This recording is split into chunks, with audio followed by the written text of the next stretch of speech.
pada saat saya pulang ke Jakarta banyak dokumen penting sudah saya amankan.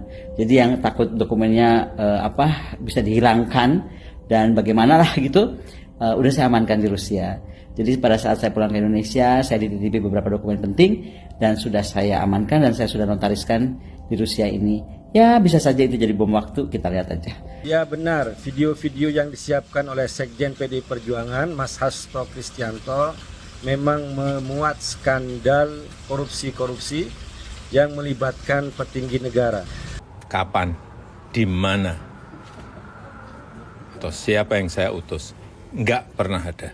Ya, jangan menjadi framing jahat seperti itu, nggak baik.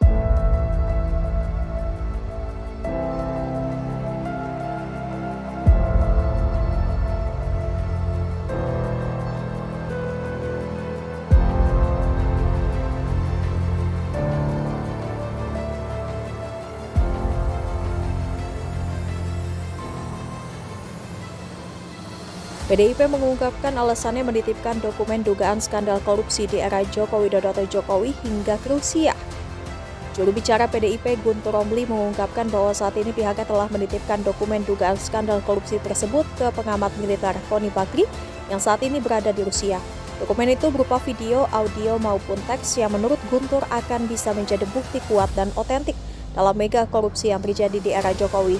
Seperti dimuat dalam tayangan Sapa Indonesia Pagi Kompas TV Senin 30 Desember, Guntur pun mengungkapkan alasannya membawa jauh dokumen tersebut ketimbang melaporkannya ke penegak hukum.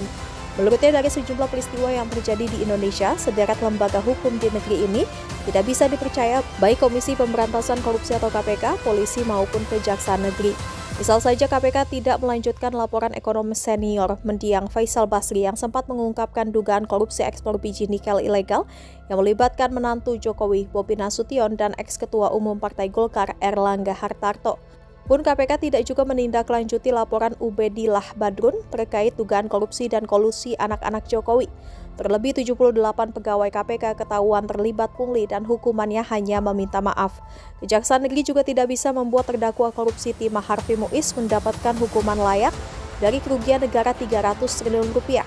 Maka PDIP mengaku sengaja tidak menyerahkan dokumen tersebut ke polisi, KPK ataupun Kejaksaan Negeri lantaran dikhawatirkan menjadi bumerang bagi partai berlambang banteng moncong putih tersebut. Guntur pun mengaku lebih percaya stigma no viral no justice untuk membongkar kasus korupsi tersebut.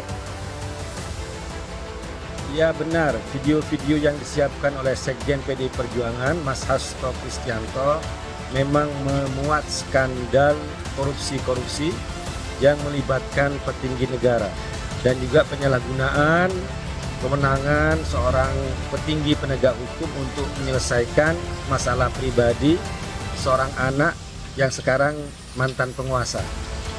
Dan juga ada kasus kriminalisasi terhadap Bapak Anies Baswedan, pembunuhan karakter terhadapnya menggunakan kasus hukum yang dulu kita pernah dengar kasusnya itu ya. Nantilah bukti-buktinya, pertemuannya dan sebagainya itu akan dirilis dalam video tersebut.